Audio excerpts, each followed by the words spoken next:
Welcome to Revenue Rehab, your one-stop destination for collective solutions to the biggest challenges faced by marketing leaders today. Now head on over to the couch, make yourself comfortable, and get ready to change the way you approach revenue. Leading your recovery is modern marketer, author, speaker, and chief operating officer at Tegrita, Brandi Starr.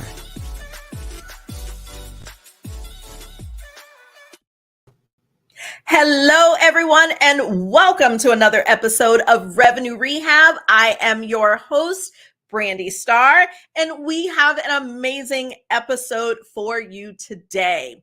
I am joined by Yushau Sodiq. Yushau is a marketing executive with over 20 years of experience in all things marketing, including digital, product, and operations. His career spans Fortune 500, consulting, and startups, working with some of the world's largest brands like Behr Paint, Dell, and Coca-Cola. He is considered a thought leader in the marketing space after the notoriety he earned building the world's first helicopter auction site for Bell Helicopter with his bare hands. Applying his creative knowledge to his passions, Yoshi, which is his stage name, is also the founder of Comedy Wit, a production company specializing in comedy, improv, and sketch shows in the Southeast area. He also co-hosts the popular podcast, F the Joneses, with his physician and life coaching wife, Dr. Diana, which streams on all platforms. Yoshi is a stand-up comedian, improviser, and comedy writer who is an executive producer of the award-winning short film Pop Pop is Dead, available on Amazon Prime. Yushau, welcome to Revenue Rehab. Your session begins now. Yay! That was such a good intro. Sometimes I forget what I've done.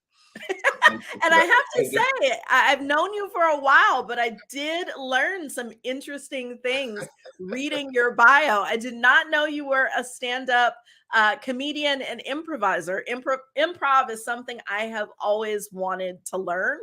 I consider myself funny, but not in more of the comedian, like actually be up on stage kind of way. So That's impressive.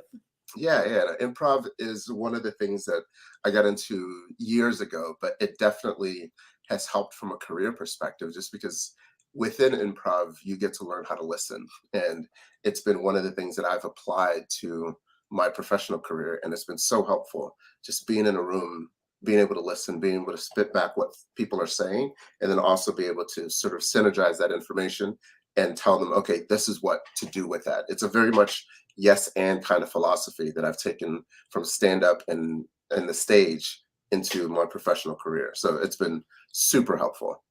Well, you've inspired me. I'm going to put it on my list to make sure to finally take that improv class. Please do.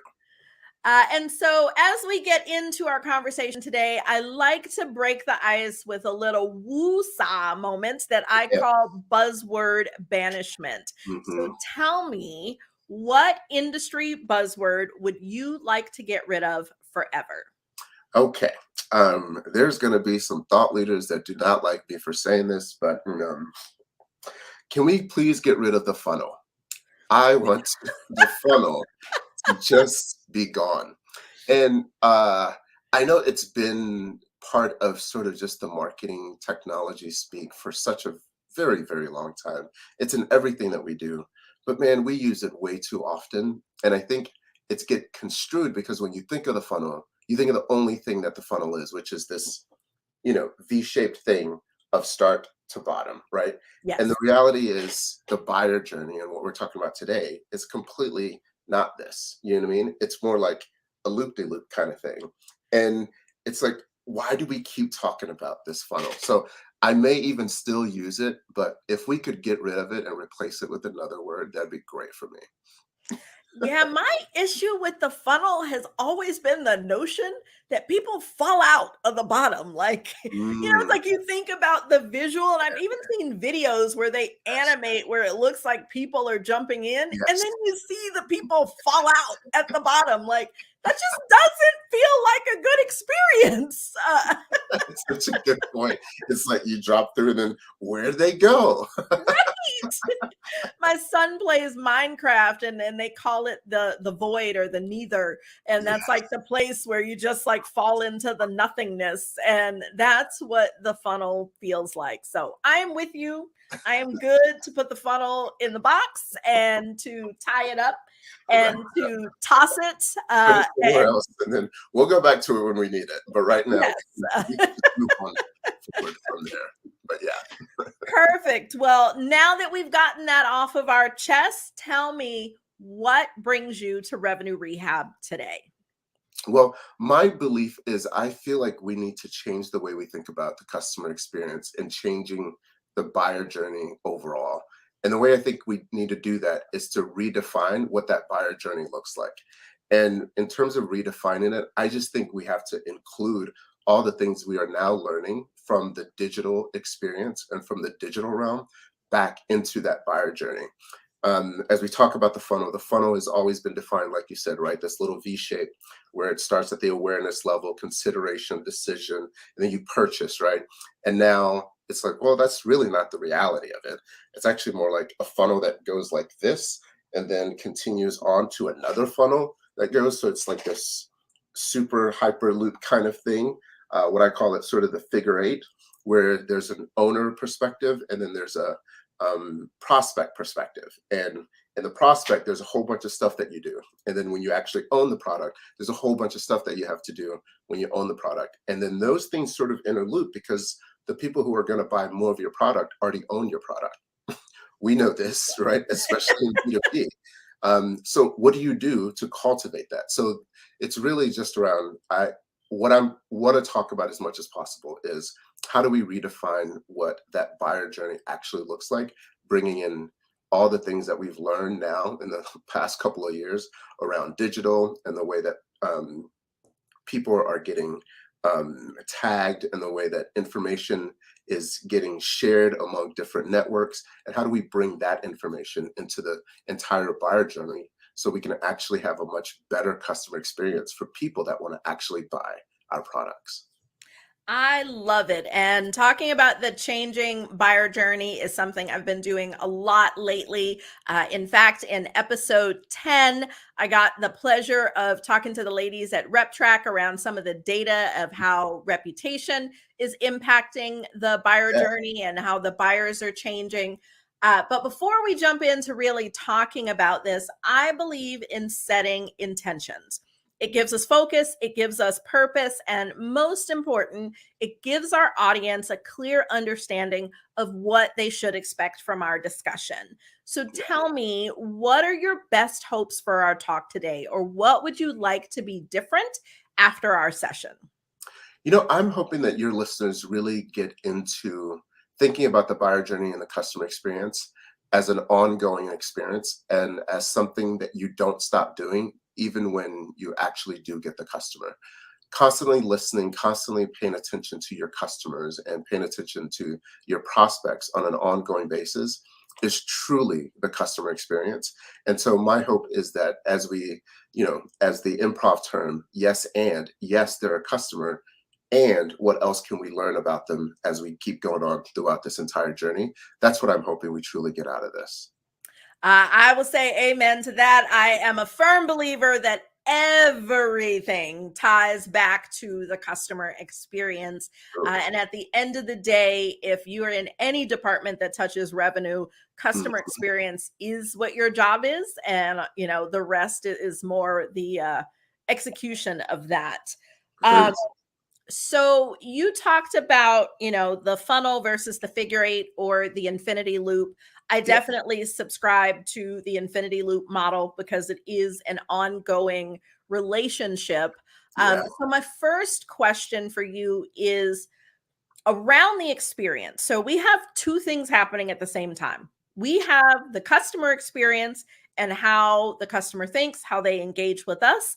And we have the buyer journey, which is how we as sales and marketing are thinking about what we are trying to do. What advice or what thoughts do you have around how people can effectively marry those two? I think one of the big things is once you start listening to your prospects and your customers, you will start to understand that they actually need two separate different types of experiences, right?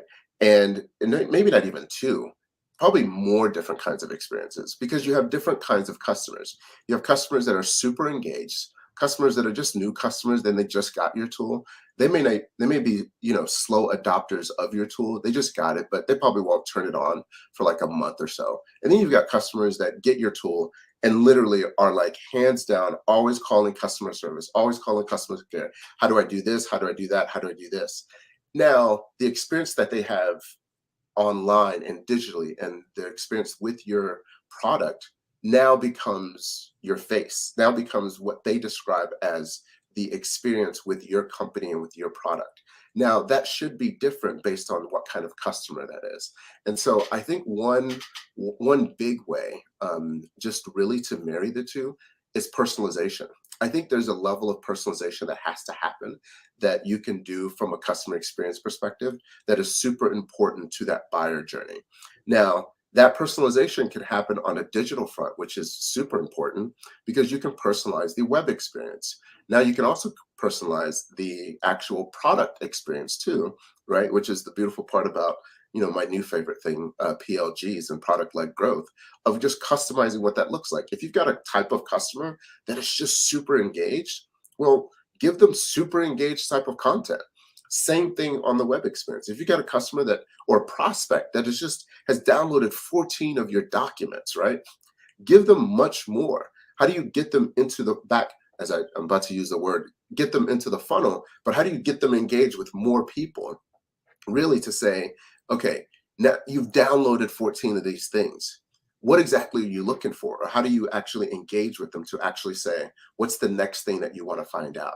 And so I think personalization is a huge part of the buyer experience and the journey in itself. And I think it's one way that organizations can truly differentiate themselves with customers overall and with prospects.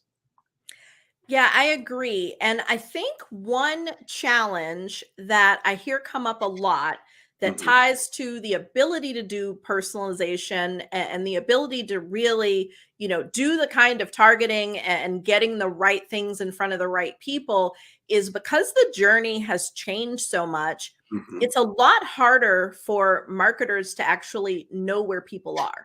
Like if you Yeah. think about way back when sales owned the whole thing, the opportunity stage was the definition because it was like, they were in awareness and then they were engaged with sales and we knew exactly where they were.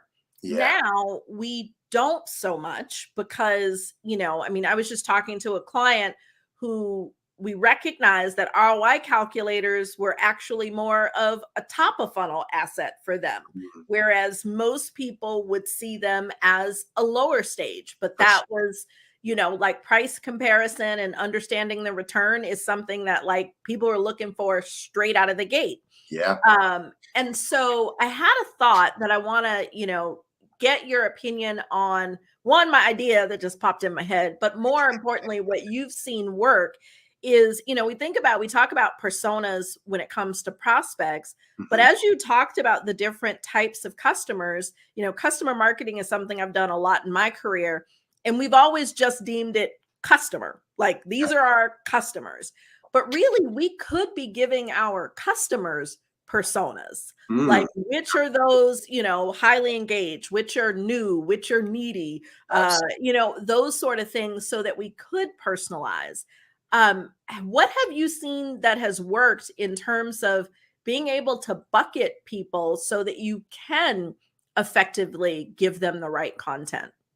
Yeah, that's a really good note, Brandi. I think one thing that I think about and one thing that I've seen work is sort of at the top when you're talking about your strategy and when you're talking about really that buyer persona and building that customer persona of who your clients are, right? In the ABM world is when you're selecting those accounts, right?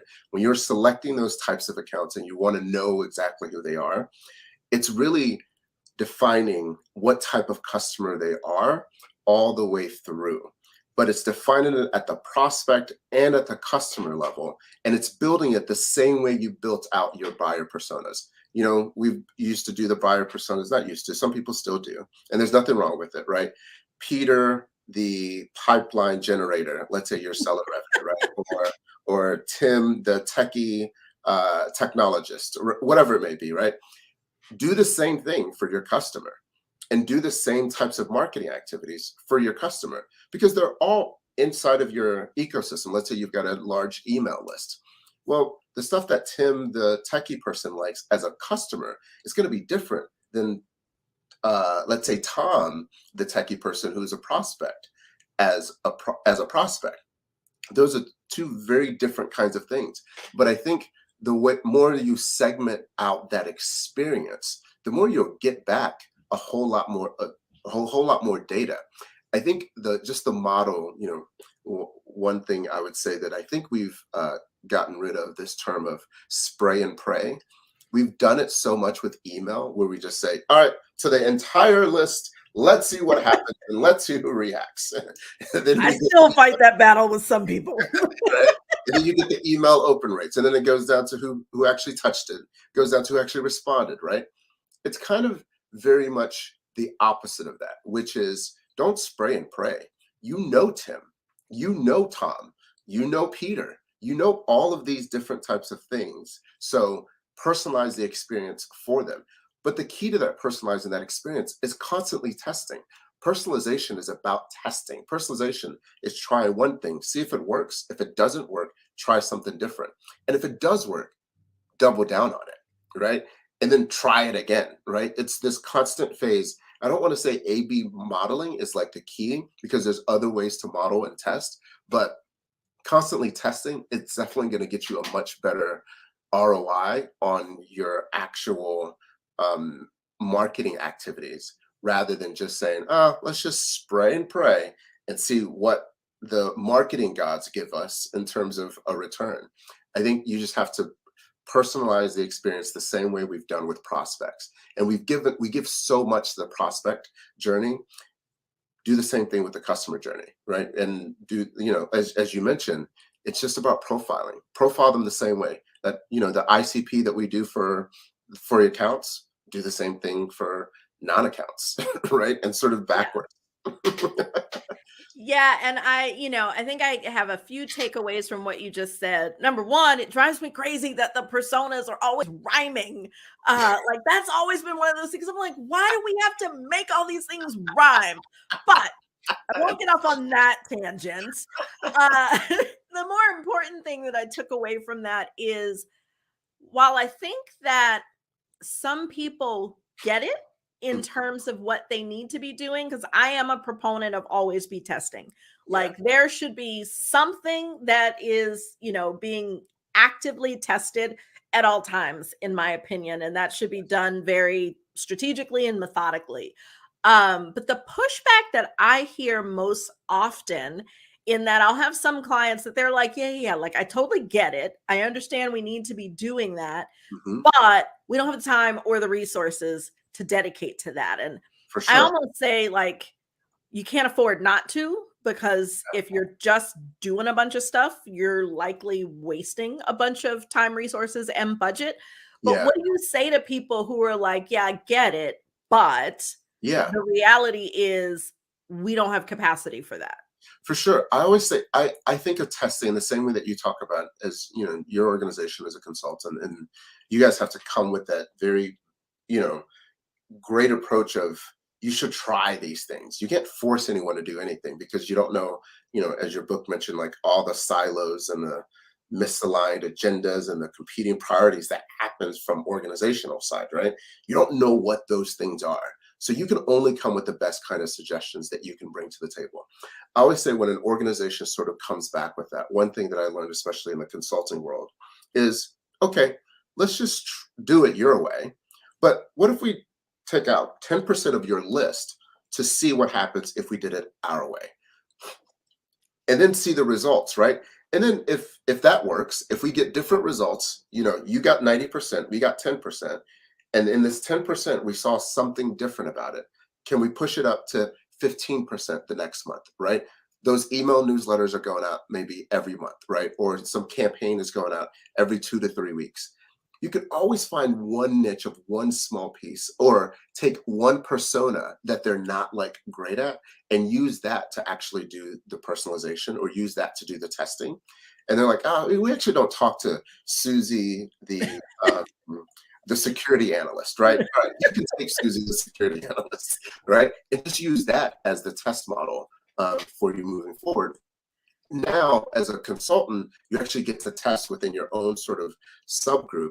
And, I think that's truly the key, is you got to make some kind of hedgeway for them to think differently than what they're used to. Because if they keep doing the same thing, you're going to get the same kind of results. We've seen what spray and pray does. It doesn't work. I mean, if there's an organization that says, we've been doing spray and pray since the beginning, and it's the greatest thing since sliced bread, I want to see the organization, and I want to see their numbers, right? They're lying. And I can tell you, if they say that, they're lying. I mean, and we know it, and you've seen it. I mean, you've talked to many organizations, large and small, and there's just some things that do not work in this new digital world. Some things just do not work the way that they used to. We are getting so much more inundated with so much more information and so much more input. And the data that we're getting is coming from so many different places. That's why, like, the Six Senses, the Sales Loft, all these outreaches, all these other organizations that are able to bring in, like the Terminus, that are able to bring in other trigger points that you have no information about, right? You don't see that stuff, but they get it. It's the third-party data, right? You know what I mean? Now you can infuse that information back into your own data. That makes it even more beautiful for you to actually personalize, for you to actually do better integration with your data on. And I think that's the important part, is you got to listen to all of the ecosystem. There's so much more in the ecosystem. I can't wait till Amazon starts giving out the Alexa data, right? Like, it's like that stuff is what we need to listen to what's happening. LinkedIn is giving out data, right? All these companies that have the insight into what's happening with professionals. The more data that users and prospects and organizations can see, the better it is for us to actually customize the entire customer experience. So yeah, I want to shift gears and talk about data, because I know data is something that you and I are both passionate about. And, in order to personalize, in order to have an effective customer experience, you've got to have the data to support it. Yeah. What would you say, because there are, my listeners are at all different stages in their digital transformation, which is another one of those buzzwords. And what data is available. And so what would you say if someone's like, yeah, we don't personalize because we don't have, we don't have access to any data. Let's just say we're starting from ground zero. Yeah. What would you say are the most important things that a B2B company needs to understand to try to at least do better in providing a personalized and targeted customer experience? Okay. I think the first level of data that any organization can really get their hands around is digital web data. I think just that data itself, if you have Google Analytics, just having Google Analytics, Google Search Console, just seeing the data from the website is so strikingly important, because that data has a lot of rich elements into it. It tells you how long people stay on the site. It tells you where people are going. It tells you all the landing pages people are getting to. It tells you where people are exiting the site. Just that first level data, I think, is super important, which then translates into search engine optimization data, whether you're using like a SEM Rush or a Moz or a Neil Patel, whatever it may be. Use something to get at least first data analytics around your digital information. That's first. Then I would say probably the second thing to try to get to is use the stuff that you have in your CRM. Use the stuff that you are getting from your sales, but marry those two pieces together first. You already know. You don't have to ask for more CRM data. You can just have it. It's already there, right? Now, could you enhance it with the demand base or other types of tools that like enhance the data? Absolutely. But could you just use what you have already, what your salespeople are giving you? You sure can. But all this digital data, I mean, Google Analytics is just a treasure trove of information. The YouTube channel data, if you have YouTube on your site, the LinkedIn data, the Twitter data, whatever you have at your disposal, all these data points are actually free, right? Like analytics is free. You don't have to get the big package of analytics to see all this beautiful data. And I'd say, the web data is the beginning. Then you can enhance it with the third party stuff that you may have to get from like the, I would say the ABM experience type of tools that are out there, like the Six Senses, the Outreach, the Terminus, all those other types of organizations can provide sort of what that third party data could look like. But yeah, just web digital data is a good place to start because it's available. Yeah.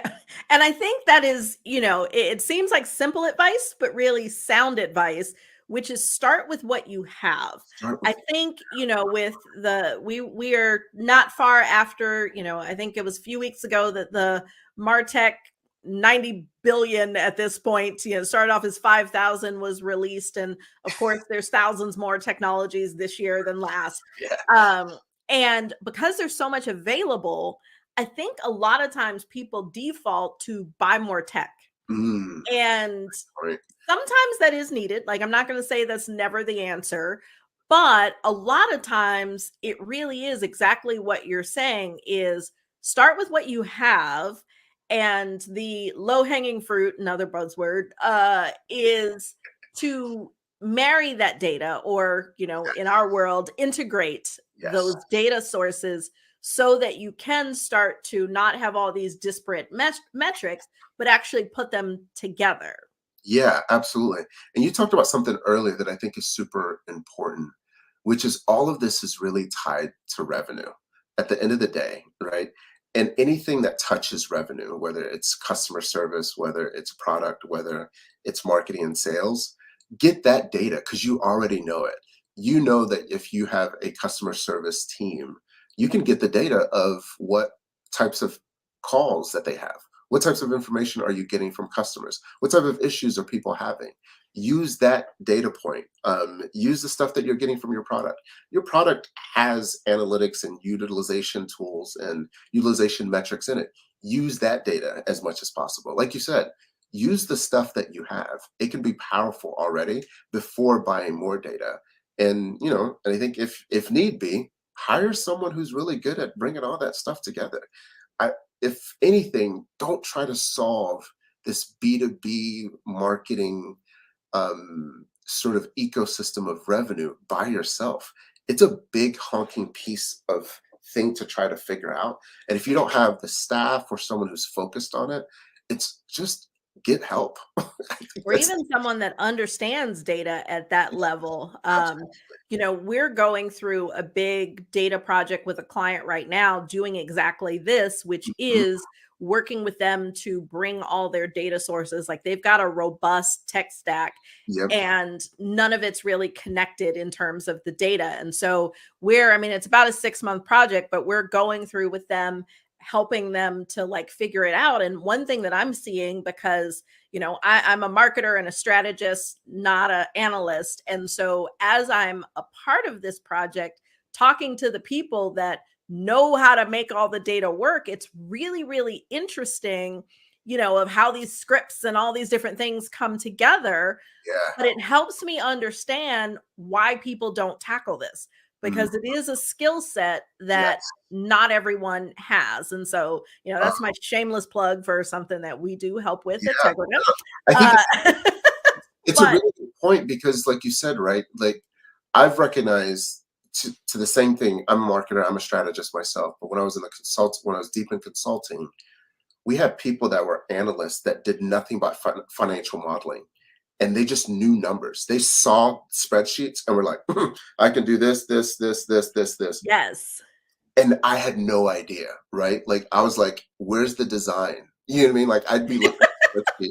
They're like, I can't see the trends on all of this, right? So even for an organization like yourself, you guys know, well, we have an analyst that can help just consume all this stuff. That's why I love how data scientists and data analysts are being much more marketing driven. They're seeing Yeah. all the stuff that's coming from marketing and being able to analyze it, because it all comes back to that revenue at the end of the day, Yes. right? It's like, well, this is how our numbers are being affected. Well, how do we understand it? And how do we find the right people that understand these numbers? And sometimes you just got to get a lot of really smart people in the room to figure this stuff out.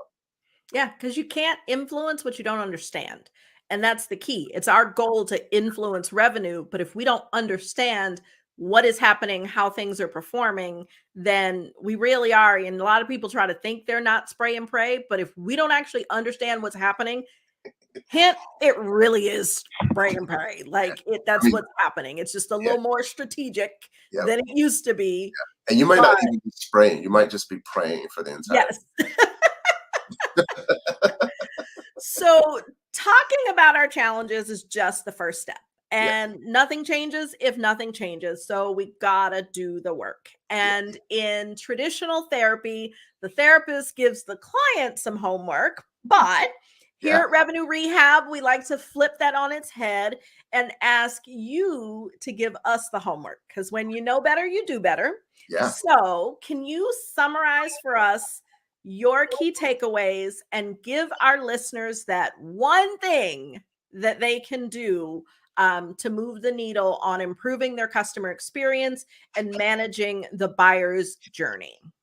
Yeah, I would say my key takeaway for this conversation, I think, is something that you mentioned and something that we sort of collectively got to, which is the buyer journey and the customer prospect does not stop at just the prospect. I think it also involves the customer. And I think building out an ecosystem by which you understand your prospects, whether it's a rhyming Sally, the analyst, or Tim, the actual technologist, whatever that may be, use that to your advantage to understand a bigger ecosystem. But what that really means is that you're listening to your prospects and you're listening to your customers. And so my one thing that I would say is to find more ways to get more data and to learn more about what's happening in your ecosystem. And one thing that I've done in the past, and I think is so helpful, is to do some lunch and learns with other team members who are involved with revenue, right? Your customer service is involved with revenue. Your product teams are involved with revenue. Your sales teams and your marketing teams. You get all four of those teams together and just doing lunch and learns where you are just learning about what's happening in each of their worlds. It can be an hour. And if you're remote, maybe just, I would say maybe get some wine if it's like later on. But like if it's like a lunch and learn and you can't have wine during the day or something, then I'd say maybe just like just get some lunch and like enjoy the time, but really share some interesting things from each one of you. One thing about what we talked about, if you're listening to customers and listening to prospects, other thing you shouldn't forget is to listen to each other and listen to the organization. Don't Yes. forget, the organization has data points. People in customer service know a lot that you don't know as a marketer. People in product know a lot that you don't know as a salesperson.